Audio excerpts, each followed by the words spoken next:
Good evening, everyone. My name is Robert Loud. I'm the founder of Canine Pack Leader Rehabilitation and Training. I'm coming to you from the headquarters of Canine Pack Leader, the home of That Makes Sense dog training. Uh, First off, I'd like to address what could be the elephant in the room, but I want to clarify that it's not. This hat is no way a political statement. It is to draw attention to something far more important than politics, and that is changing things how they're currently done so we can be successful with helping these animals that don't have a voice, that need ours to speak for them. The MRGA stands for Making Rescues Great Again. I believe that's something we need to really focus on. It's in the news right now with on Fox 2 News. Elliot Davis, he's really digging deep into this Proposition B segment, which has a lot to do with politics. I don't care about politics. What I care about is how businesses operate to revolve around my passion in life, and that's these animals that we call our pets. We need to make change. Change needs to take place. Even though there's a lot of effort and a lot of love and a lot of passion and compassion put into helping these animals live and survive, the efforts are there, but the current game plan doesn't work. I've watched it closely for nearly 17 years, nearly 2 decades now, with watching the reoccurrence of similar behaviors from dogs that causes adversity with dogs living in homes with us with needless. This is the countless numbers of dogs that lose their life far too early in life, or be locked away in concrete boxes for hundreds and hundreds of days at a time, along with many other dogs surrounding them, that they're all suffering from fear and anxiety, sadness. It breaks our heart to see it, but imagine being it. Imagine being in those confined areas, not being understood what you're trying to say and what you're trying to communicate. Things need to change. And the only way change can be conducted is through a different path to travel. And that path that needs to be traveled needs to be led by knowledge. It's a knowledge that's not very well presented because there's resistance to it. And that's fine. I will put myself out there in the world of resistance and disregard if I could just get one person to understand, to hear what needs to be heard, what needs to be said, that these animals would tell us if they could speak our language, what they want us to know, how they want to be brought into this world and guided on how to live in this world, so they're not constantly afraid or so full of anxiety, misunderstanding. I get it. We can only take so much inconvenience, so much stress, so many limitations about what we would like to do, but we can't because we're concerned with leaving a dog alone in our home and it destroying our materials and our merchandise. I understand that, but it's not necessary to be concerned about because it's something that can be very easily overcome.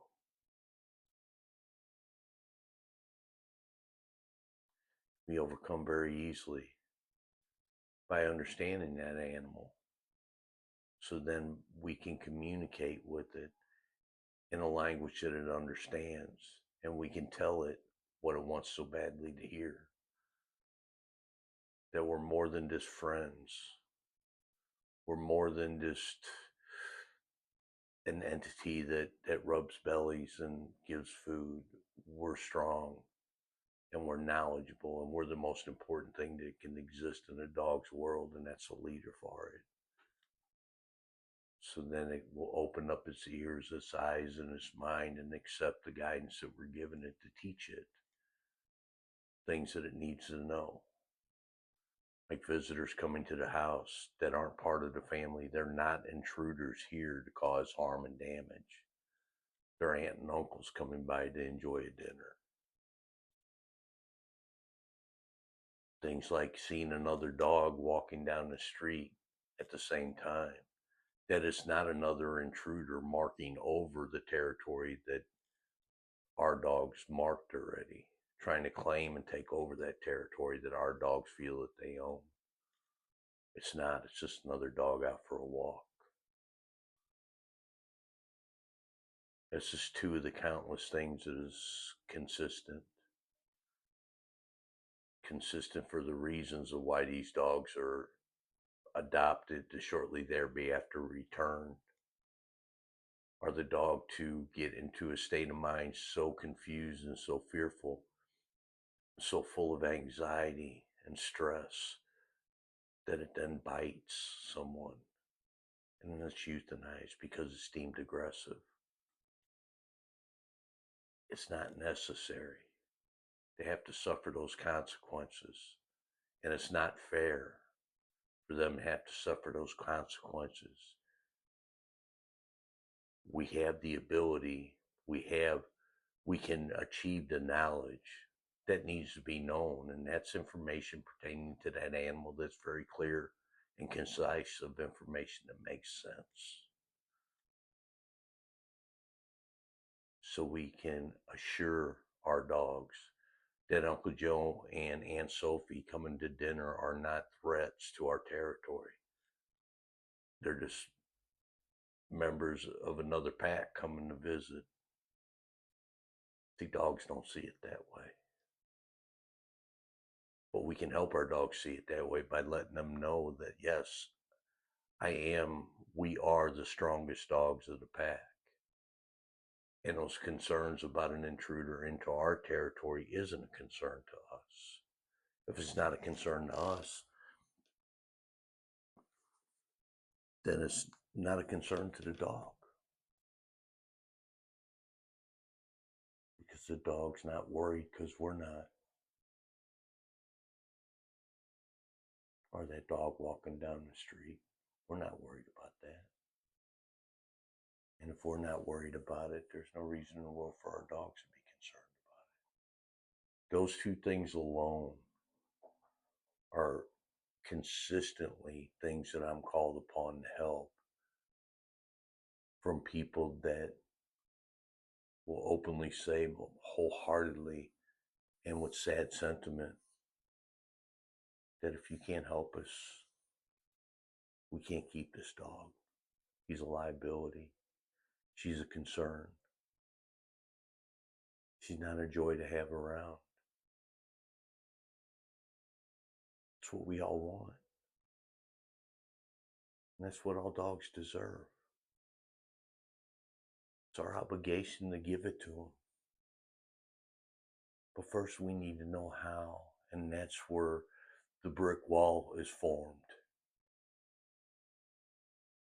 When we're looking at what's going on right now with St. Louis County Animal Control and the APA, everybody's pointing fingers at each other for how the wrongdoing of this is that's going on. Sure, a lot of it's political agenda.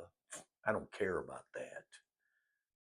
What I care about is the consequences these poor animals suffer because of our political agendas.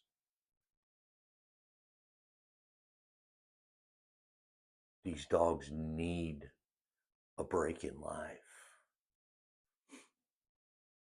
And we can give it to them.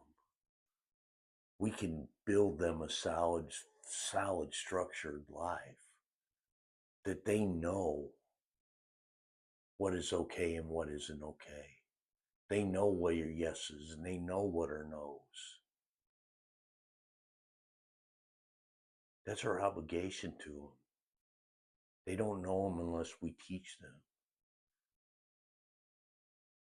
And being a teacher for a dog It's important we have the knowledge of that animal. So in their eyes, we look like we are strong, confident, and self-assured. Because dogs, unlike human beings, you may have heard me say this before, dogs will never spend a moment of their time following leadership that they see as weak or unbalanced. In the nearly 2 decades of working with dogs on a daily basis, I found that a lot of information that's being given to us on how we should take care of our dogs is information that in the dog's eyes makes us look like we're weak and unbalanced. Details are available on my website of what these certain things are.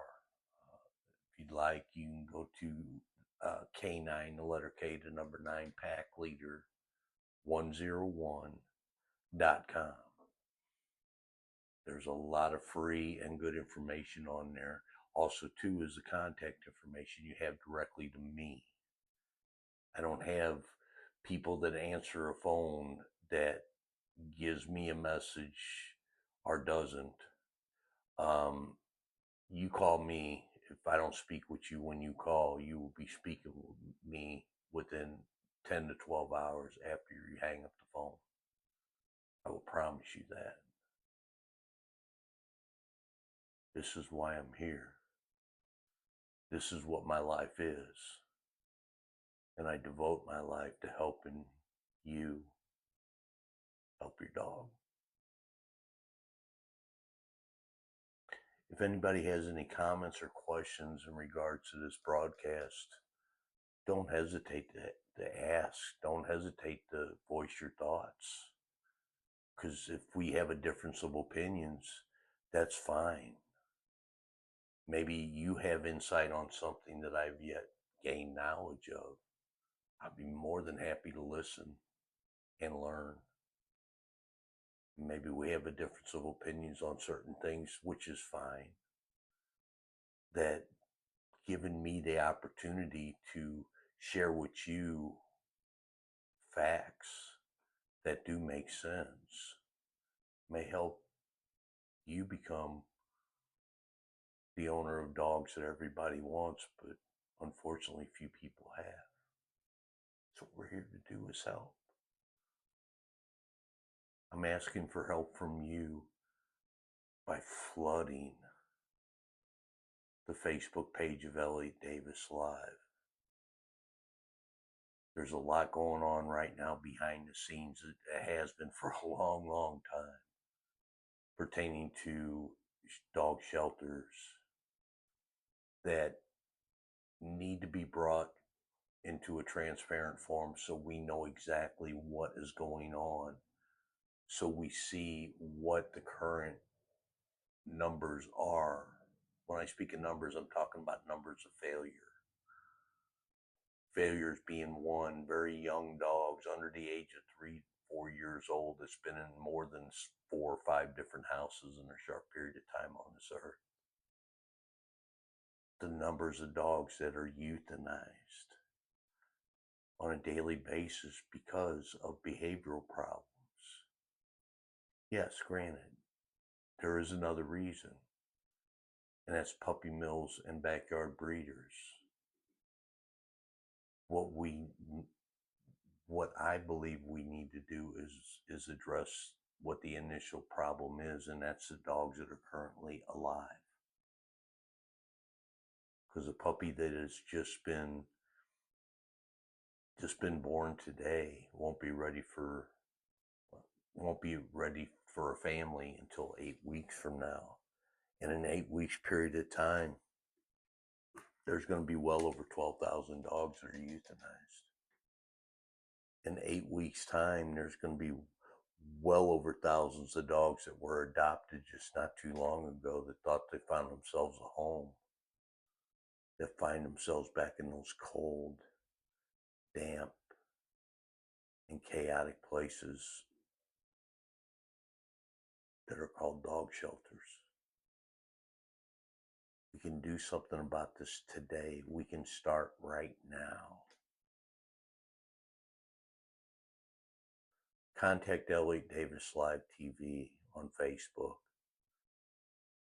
Yes, I would like very much for you to mention my name and to mention the information that's readily available about me and my services that I'm very gifted at providing to people, along with testimonials from countless amount of people that have used the terminologies of, if it wasn't for Bob, our dog wouldn't be here.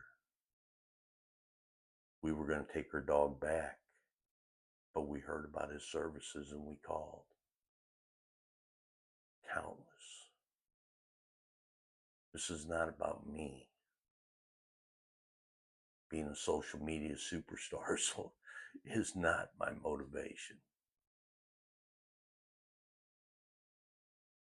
I'm a very, call it secluded type person with my own personal life and affairs. But when it comes to saving the lives of these innocent animals that don't have a voice, I will be the loudest voice that I can be, but I need your help because I'm only one voice. More voices sing together in unison creates not only a louder song, but beautiful music. We need to work together as a team, as a pack, because this has got to stop. This has got to stop. I know a lot of people that are involved heavily in the dog rescue world. God bless them. But it breaks my heart reading the countless Facebook posts, Instagram posts, the same people saying the same thing over and over again with the same broken heart.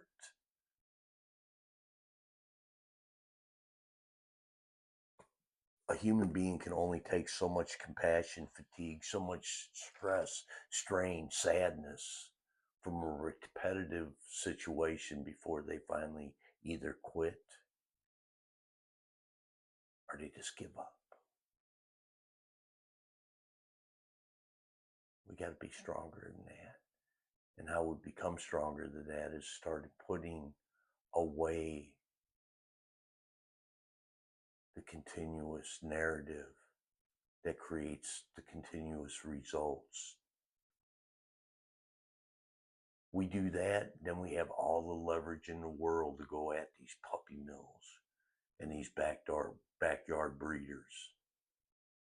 We're taking care of our business. We're taking care of the dogs we have in our possession. We don't need no more dogs. But we can't clean up other people's homes until we clean our own. Then we have strength. We have leverage.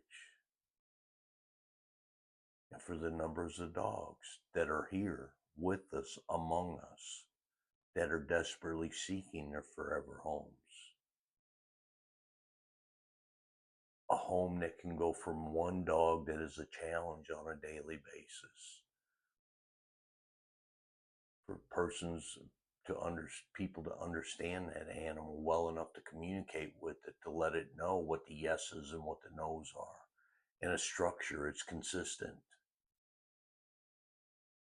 Bark at the door when somebody knocks. Good job. Thank you. Somebody's here. Quiet. Go lay down. And the dog does it.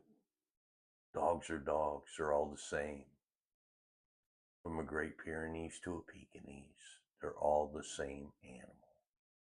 My point being is if we can take control and lead one dog, whatever breed it may be, there's no reason in the world why we can't use the same structure, the same approach to control two, maybe three or more dogs. Just imagine.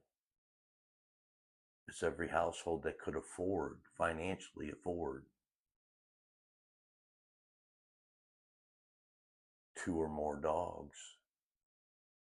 That's less dogs that are locked away in those concrete cold, dark, damp, and scary places.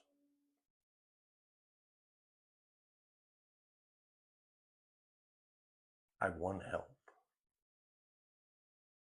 The only thing I can ask for is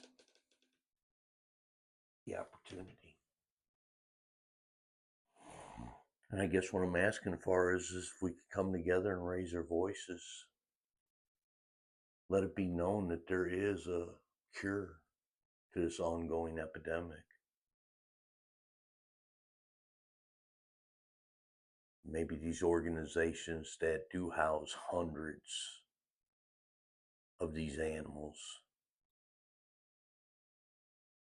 will accept what works. The knowledge, the proven victories that's been created through a simple adjustment of life. And it's simple because it just makes sense. We all need to work together on this. We all need to come together as one. Let's form a pack to protect.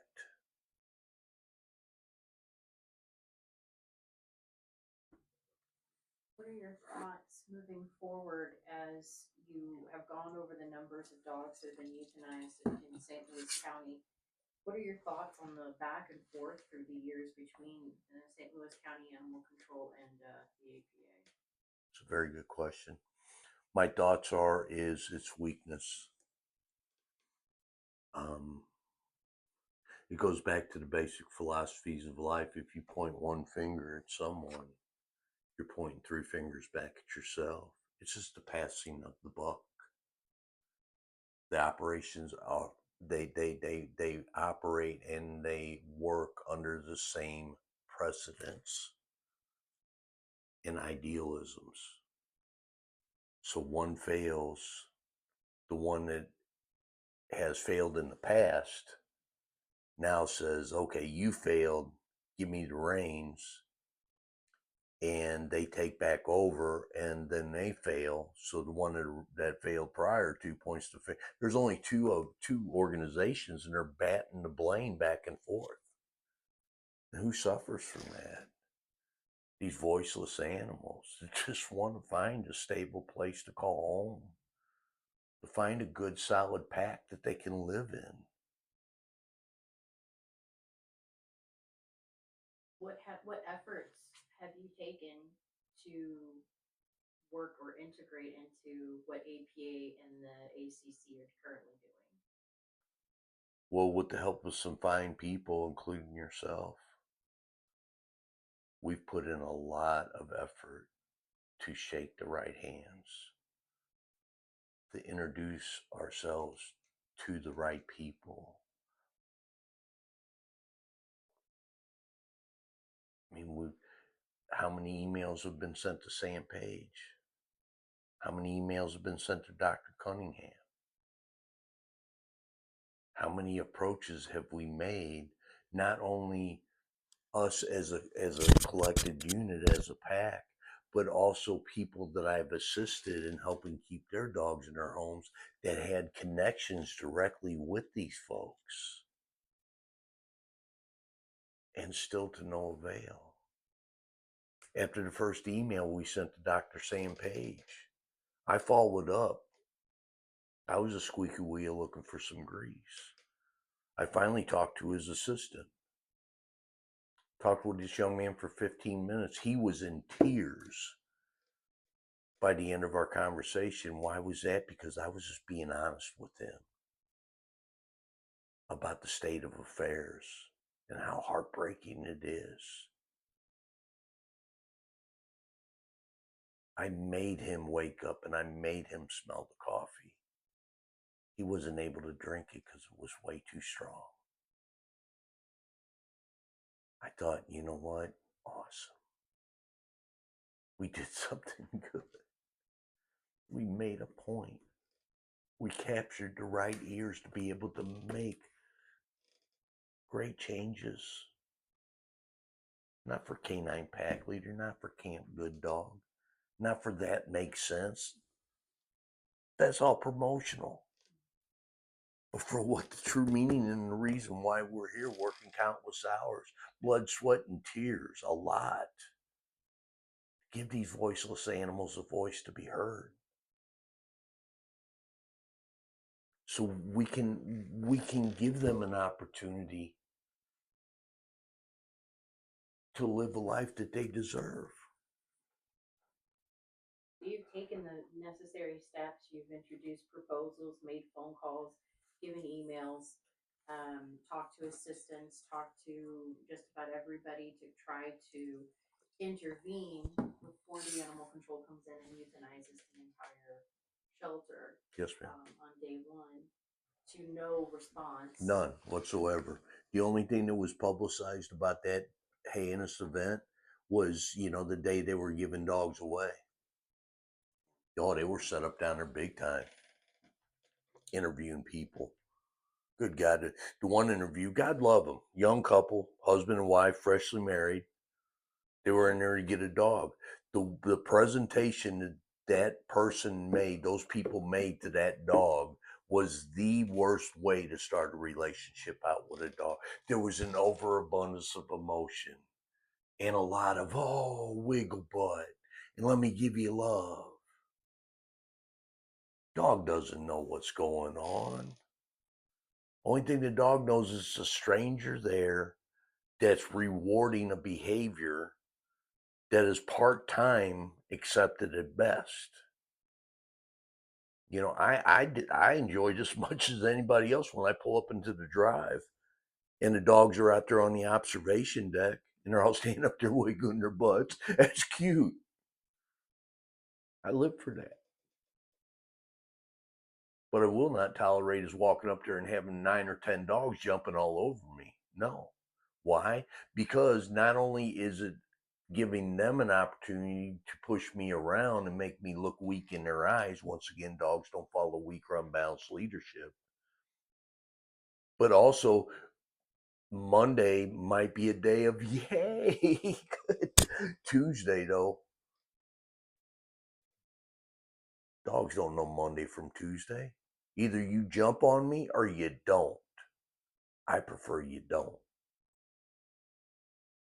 Because then the animal's not confused about, okay, why did I get away with it yesterday? And why am I being corrected for that today? Still makes sense. So you witnessed the APA, having a family come and adopt a dog with a poor introduction Yes, ma'am. just to simply get the dog out. What are the chances that that dog will probably be returned for biting its owners? 35% of dogs that are adopted in this country within 1 year return. Numbers don't lie. So this is an accountability piece for rescues that they need to be held responsible for. They do, but it's also a cry for a plea. A plea. Be open minded. Look at things in a realistic form. Nationwide, the biggest complications that exist within dog rescues is dogs being adopted to be returned.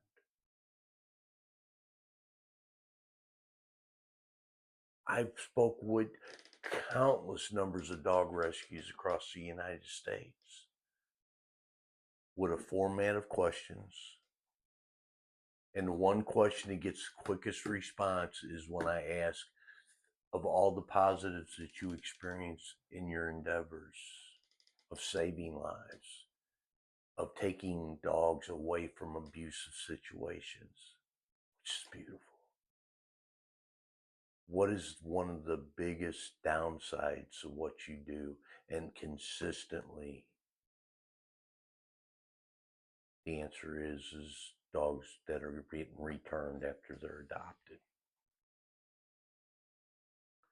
And that's the hard part to accept for me, because if a dog is properly introduced,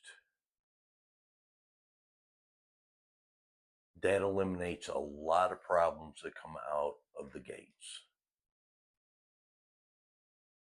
If the dog is told, I deserve respect. Do not jump on me. Do not bump into me. Don't muzzle punch me. Don't put your mouth on me because I am too important in your life to receive that type of challenge because that's what it is. I'm too important for that. Then the dog knows immediately that it is in the presence of an energy, an animal that's capable of taking good care of them, of being able to protect them, be able to provide for them. And if you can stop the consistent unwanted behavior, they're consistent, consistent, consistent, consistent. Consistency is important in the dog's life. But unfortunately, consistency of going crazy every time somebody walks by the house or knocks on the door, or you get a UPS delivery, the consistency of the dog going run up and down the fence barking at everything that moves, the consistency of not being able to take dogs on walks unless it's 2 or 3 o'clock in the morning when no other dogs are on the streets. That consistency is destructive. And that can all be solved by open minds to the education of what makes sense. Because what I share isn't what I'm teaching. I share what has been taught to me. And all my education that I've received about dogs has come from dogs.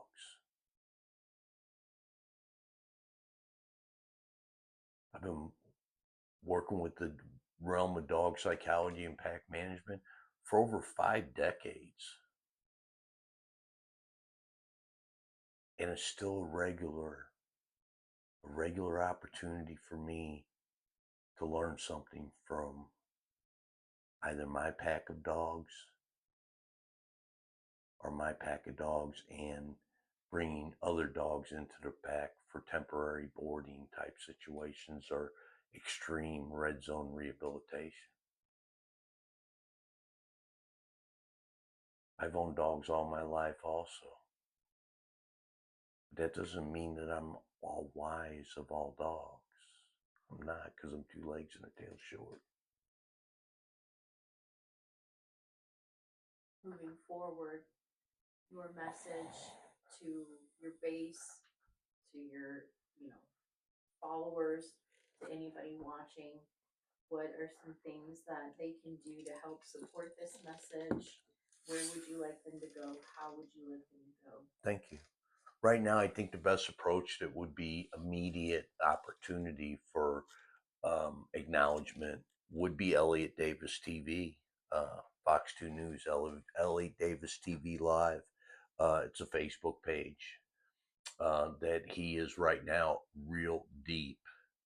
He was against Proposition B because he looked at it as a political forum. Okay, I don't know that much about it, so I don't care. But he is taking notice now because this is involving the APA and the St. Louis Animal Control and the heartbreaking outcome of these poor animals, once again, that don't have a voice. He's being a voice for these animals for Proposition B. I don't care about the politics of it. But what I do care about is what is not working, and the two organizations that keep pointing each fingers at each other, blaming each other, bouncing this ball back and forth across the net, and have for years. They're failures. That's why they're blaming each other. People don't blame organizations, but people, whatever the case may be, don't blame others for good things that they create. They may thank others that were involved and dedicated their time and volunteered their efforts and their time to help, but they don't blame those people for their successes. That don't make sense. Let's make rescues great again. And it all starts with structure. Structure for the dogs, structure for the organizations, knowing how to evaluate a dog, knowing how to evaluate applications, and then pairing the proper dog with the proper application. Again, this past week, I had a battle hardened warrior 2 weeks ago. I was talking with him on the phone. That gentleman was, I won't mention his name, so I can say he was crying.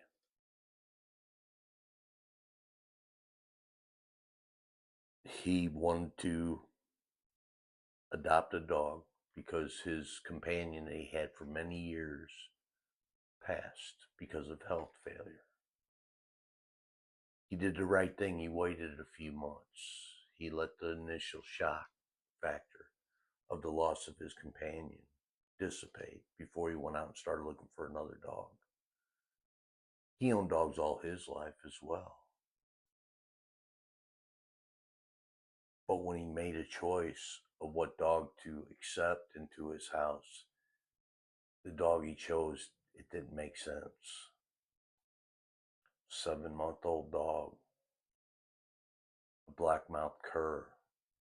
They're bred for hunting purposes. High energy game hunters. Dog is in fifth gear, turbo, foot mashed to the floor 24 hours a day. Within 2 weeks, his wife said, that dog's gone or you are. And what I walked into the other night, I don't blame her. Does the man still have the dog? Yes, as we speak. I went and helped him out Monday. We spoke every day since Monday about his accomplishments and his efforts. This man is willing to do anything he can to keep his dog. He thanked me. He said, Bob, you gave me motivation to get up off this couch and go do something.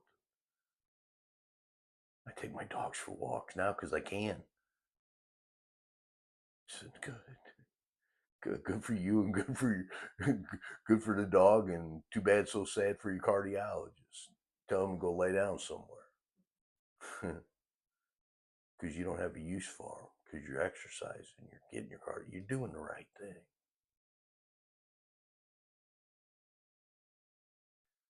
His wife said something, I spoke with him today. His wife said something to him last night that was encouraging. She did not want that dog on her furniture, period. That was a big no to her. It's her house. It's her rules. My God, no dog don't get on my furniture. God bless.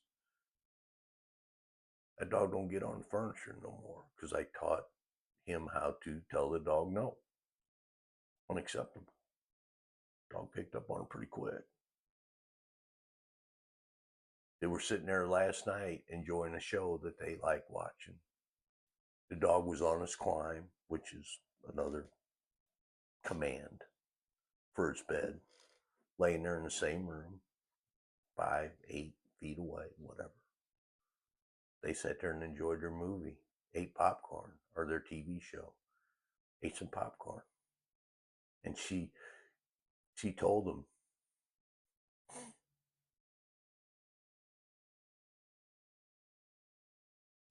she was proud of him. And she's becoming more accepting to the dog. She said, I'm really glad that he doesn't have to go. But you got to keep doing what's going on, because if not, that dog got one foot out the door and the other on a banana peel. He pain in the ass. If that man would have had an opportunity to be taught before even taking that dog in, not only would there have been an opportunity to be educated on the dog he was taking, and might not be in the right selection for him, but this gentleman's grizzled. I mean, he's there. His presence is known. So he had the wherewithal, the internal fortitude to tell the dog no. And the dog went, okay, thanks, boss. Thanks for the clarity. I don't do that. So he has the right dog, but now he has the right information. If he would have had that, the 3 weeks that he lived with that dog, that his wife's telling him that dog's gone or you're gone or both of you's packing your bag, you get the hell out of my house. I don't want him around. I don't want him near me. I don't want him even close to me. When I get home, she works part time. God bless her. She wants to because she wants to. I don't even want that. I don't even want to see that dog when I come home. That dog needs to be somewhere where I don't have to deal with it. I don't blame her. But if that man would have had the understanding and knowledge that I had shared with him on Monday evening in only 2 short hours, because he goes, God, this makes sense, Bob.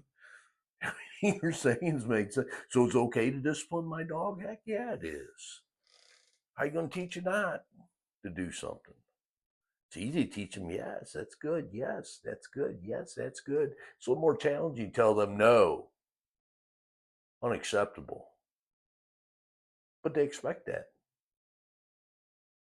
And as long as we're consistent with it, those no's get less and less and less because the dog goes, boy, I really want to do that. But I remember the last no I got on that. I think I'll pass. Then what does that do? That gives us an opportunity to do what we all love to do. Yeah, it's a good dog. I love you so much. So thankful for you in my life. So there was potential with this case that this dog could have been returned, or God forbid the worst, rehomed. Yes, ma'am. That dog was gone. They had him for 3 weeks. His wife said, "Nuh." He called me up a week and a half ago, and like I said, we had a very, very, very heartfelt conversation.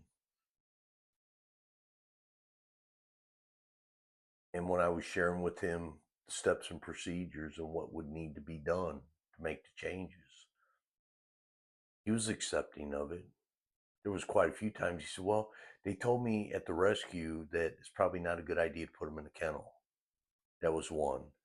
Another one was is maybe it's not it's not a good if you got a yard, just let him get out there in the yard and run around. Well, what happened was that dog went out there, and from the time it walked out the back door, blew past him to go outside, it walked around and pissed on everything that didn't move. That dog was marking territory. He said, I thought it maybe had a bladder infection. I said, I can understand that.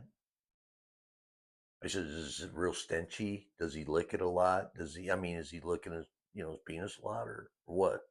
He said, no. I said, well, I'm not a vet because I stay in my lane, which I think if we're experts in certain fields of pet care, we should stay in our lanes and allow the experts in the other lanes to travel freely to get to the same destination, and that's helping dogs, in my opinion.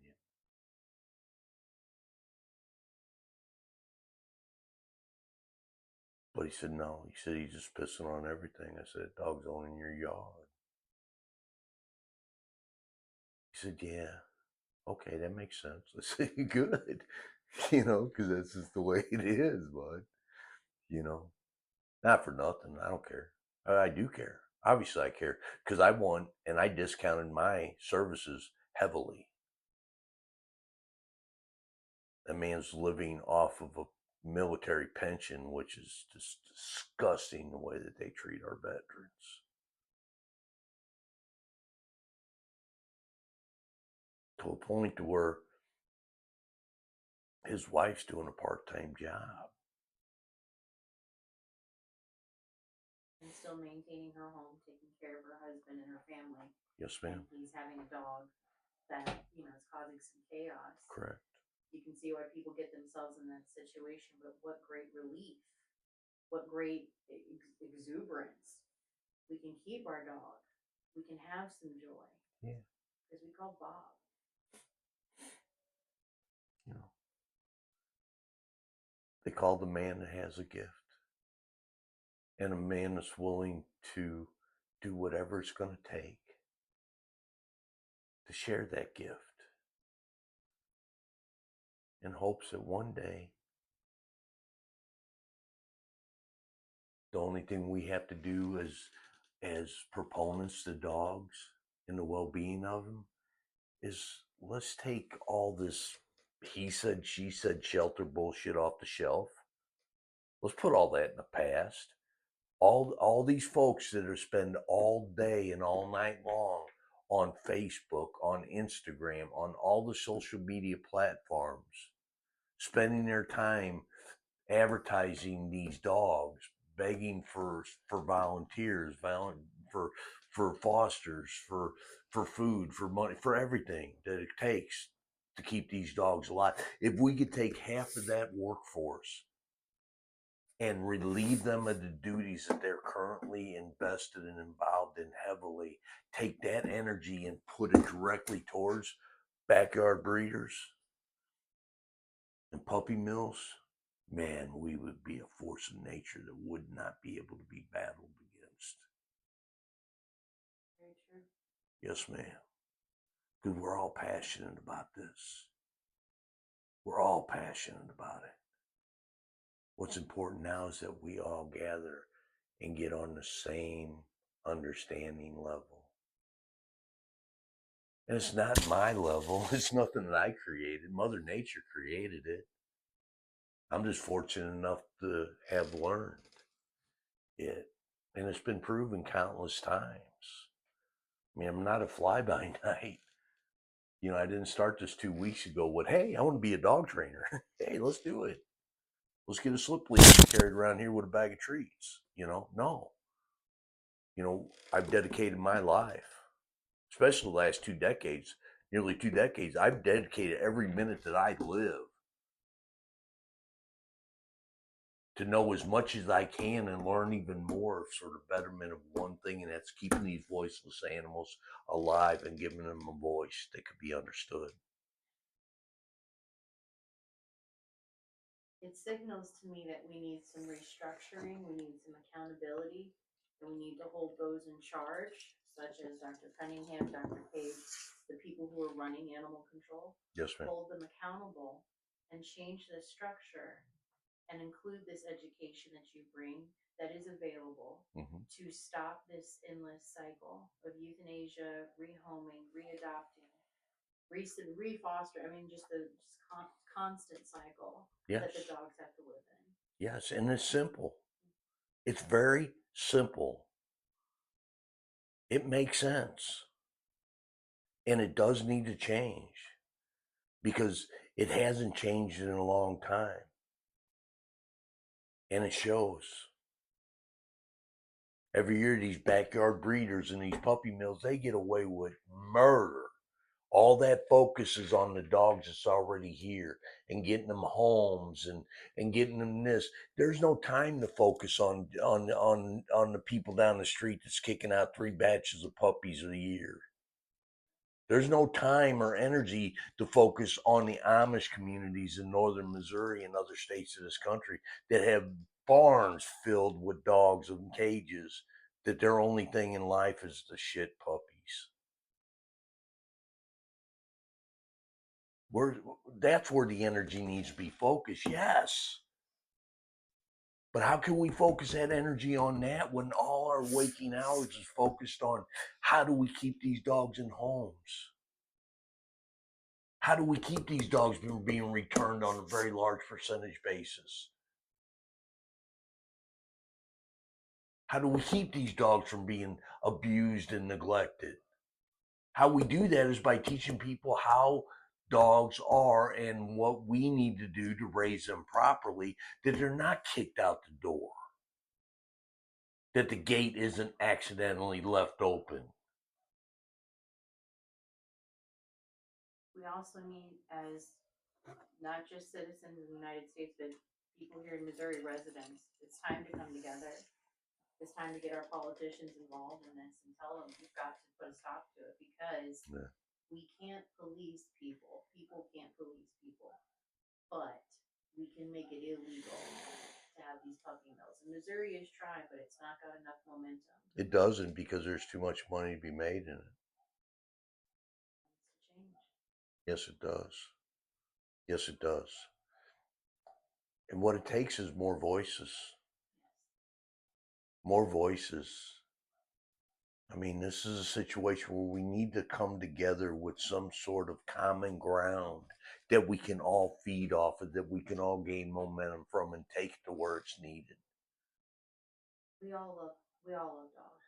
That's our common ground. But the love for these animals, a lot of that love and that energy of love is spent doing the reoccurring of year after year after year of the anthropomorphic idealisms that do not tell your dog no. That the sad story from the past eliminates the possibilities of discipline today. That just don't make sense. Dogs live in the moment. Yes, ma'am. The only person hung up about their story is us. Yes. We're the only animal that carries baggage. We're the only animal that follows weak and unbalanced leadership. We have to understand those two variables of difference that are so far apart from one another between dogs and us. And there's so much more. I mean, simple. You got four people live in one house with one dog, and one person says stop, the other person says quit, the other person says damn it, and the other person don't say anything. That dog's like, what the hell's this noise you're making? Why am I able to do this today to you, but tomorrow I get my ass kicked? How come I can jump all over you when you come home, 27, 28-year-old mother or father that's physically fit, but I can't jump on Aunt Sophie that's 87 years old? Or I can't jump on a newborn baby that you bring into the house. I jump on you. Why can't I jump on them? That makes sense. And unfortunately, that's the truth.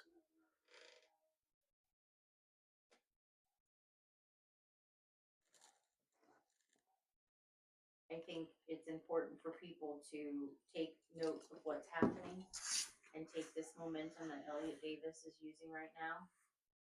And he's shining a light on some of this corruption. And I think we need to take that momentum and move forward. Yes, And by contacting him, he has his email and phone number on his Facebook page if you would like to call or email instead. The goal is to bring more energy, more voices, more stories. So he'll dig deeper and maybe we can stop some of the corruption that's happening with these rescues, with animal control for these dogs so they can have a better life. Elliot Davis live, Facebook. Why not? You're on Facebook. Take a jump over there real quick. Thank you.